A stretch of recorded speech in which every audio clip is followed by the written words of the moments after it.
Greetings, members, one and all of the Salivation Nation. I bought gold under the influence of alcohol. Let's explore!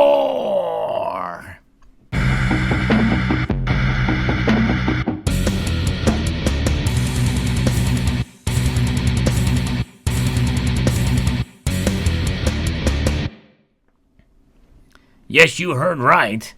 I bought gold. Well, it was influenced by alcohol in some way. Now, I wasn't drunk. Let me just put that out there. But alcohol was in my system when I made this purchase. For those of you who don't remember, I did a live stream, and I was drinking a little bit of alcohol that night, and it was fun. It was the Beer Summit live stream, and I bought a little gold, But I was not drunk, just so you guys understand that. And I don't encourage you to make any kind of drunk purchases, but nonetheless, it's kind of a running joke here for the live stream folks that made this purchase here. And let's make this happen. There we go. We're going to cut into this and pull out the contents contained therein and see what I got.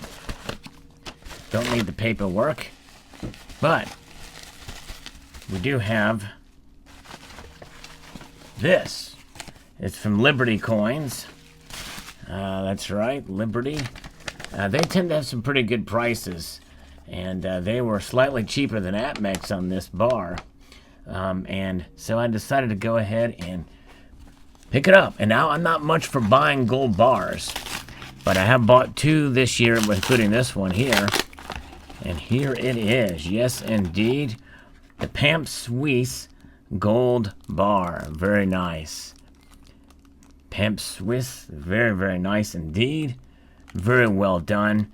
And as you know, bars like this are very easily faked these days. And I'm going to actually leave it in the cellophane wrap here. But let's take a close look at it.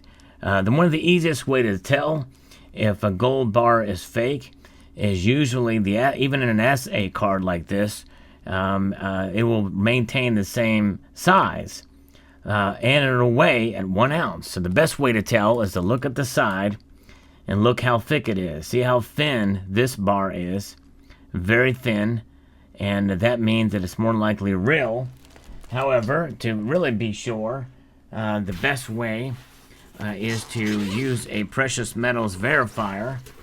And we're going to pull that out right now because, hey, if I was in a drunken rampage when I purchased this, as some people joke, then you better make sure you bought it from the right place and you did the right thing. So we're going to go ahead and run this thing and find out and see if it is.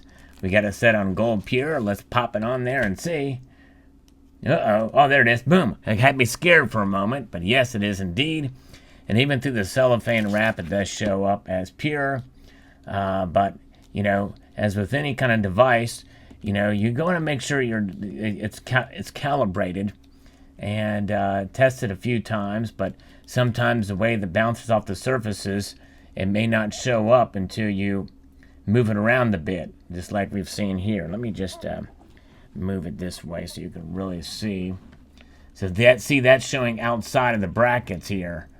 But I am going to move it around here enough, and you'll see that it does fall inside. So it's genuine. Typically, you want to find flat surfaces to show that. And so that's what we're looking at here. So it is indeed genuine, and good to know because, we don't want to be under the influence of alcohol and buy a fake product here. So that adds another ounce to the stack, which is a good thing. And the Pamp Swiss, this is a very popular bar and a very low price, but the cornucopia image here is just spectacular. A thing of beauty, and Liberty Coin did not disappoint. Brand new. I have seen at my local coin shop other of these assayed bars that have kind of roughed up packaging. And so I'm very thankful that Liberty Coin gave me what appears to be a brand new bar. So it's very nice. 31.1 grams. It has Veriscan. identifiability here, so that is another way to check it to make sure. There must be an app or something you can get with that and scan that QR code. Very interesting indeed. I might have to try that out sometime. But it's beautifully done. As is always the case, Pamp Suisse is one of the most popular brands for bullion, typically bars, and that you will see out there. And this is a wonderful design. I have this bar in silver as well too. It's nice to have both silver and gold.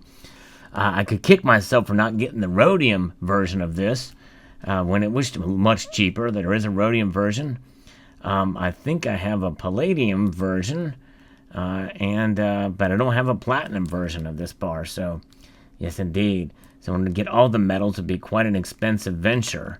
But nonetheless, adding another ounce to the stack is the goal here, to continue that journey of accumulation, and that's kind of what I've been about here for quite some time. But with the title of this video, "Buying Gold Under the Influence of Alcohol," alcohol is not the only thing. In fact, alcohol, I would venture to say, is probably the least of most people's worries when they buy gold or silver.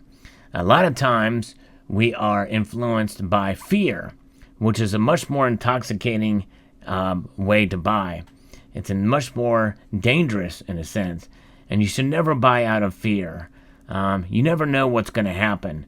I believe it's always good to be prepared, to stay within your budget, and to plan accordingly. And gold is not easy to buy in 1 ounce form.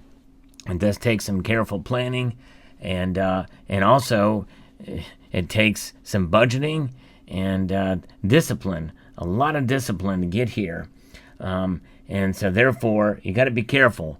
But you don't want to be too rash, and I think that's the thing that fear tends to do. Fear of missing out, fear of what could come, and I may do another video that talks about that very element, because there's a lot of ways that can drive us to fear. Instead of drinking an alcoholic beverage that could cause you to become, inebriated, well, sometimes some market analyst will give you information, or a bullion dealer or what have you, to give you this incentive to buy.